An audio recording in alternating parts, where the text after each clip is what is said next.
இந்திய கிரிக்கெட் அணியின் பயிற்சியாளர் பதவிக்கு தமிழகத்தைச் சேர்ந்த WV ராமன் முன்னிலையில் இருப்பதாக தகவல்கள் வெளியாகியுள்ளன. T20 உலகக்கோப்பையை வென்ற கையோடு இந்திய அணியின் தலைமை பயிற்சியாளர் ராகுல் டிராவிட்டின் பதவிக்காலம் முடிவுக்கு வந்தது. இதனையடுத்து இந்திய அணியின் புதிய பயிற்சியாளரை தேர்வு செய்வதில் BCCI தீவிரம் காட்டி வருகிறது. இதற்கான பணிகளை ஏற்கனவே BCCI முன்னெடுத்திருந்த நிலையில் கௌதம் கம்பீர் புதிய பயிற்சியாளராக நியமிக்கப்படலாம் என தகவல் வெளியானது. மேலும் அவருடன் BCCI தரப்பிலும் பலகட்ட பேச்சுகள் நடந்தன. BCCI நிர்வாகிகளிடம் சில நிபந்தனைகள் விதித்த பின்பே பயிற்சியாளர் பதவிக்கு கௌதம் கம்பீர் விண்ணப்பித்ததாகவும் தகவல்கள் வெளியாகின. ஆனால் தற்போது வரை புதிய பயிற்சியாளர் அறிவிக்கப்படவில்லை. இதற்கு 2 முக்கிய காரணங்கள் இருப்பதாக சொல்லப்படுகிறது.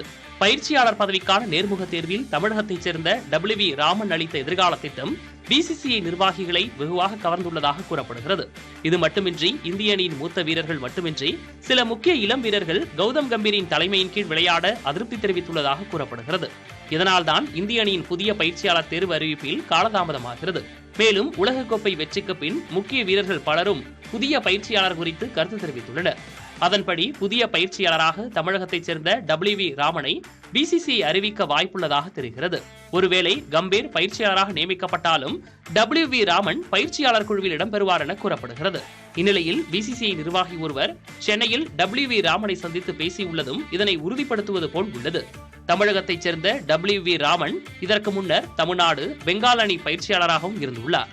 2015 முதல் 3 ஆண்டுகள் இந்திய A அணியின் பயிற்சியாளராக இருந்துள்ள WV ராமன் 2018 முதல் இந்திய மகளிர் அணியின் பயிற்சியாளராகவும் பணியாற்றியுள்ளார். புதிய தலைமுறைக்காக செய்தியாளர் சந்தானம்.